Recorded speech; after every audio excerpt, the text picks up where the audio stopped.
এই বিষয়টা আবার প্রমোট করার চেষ্টা করেছে, মানে চেষ্টা করছে আর কি মানুষকে ব্রেন ওয়াশ করাচ্ছে মানুষকে।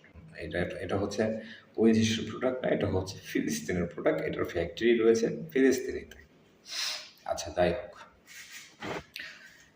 তুমি আসলে সঠিকভাবে জানো কিনা সেটা জানি না যে এটা কোন দেশের প্রোডাক্ট, তবে ওয়ার্ল্ডের মানুষ জানে যে এটা ওই দেশের প্রোডাক্ট। তুমি শোনার চান শুধু খালি বাংলাদেশে বসে এটা নিয়ে ভাবো না, সারা ওয়ার্ল্ডের মানুষ এটা নিয়ে ভাবে।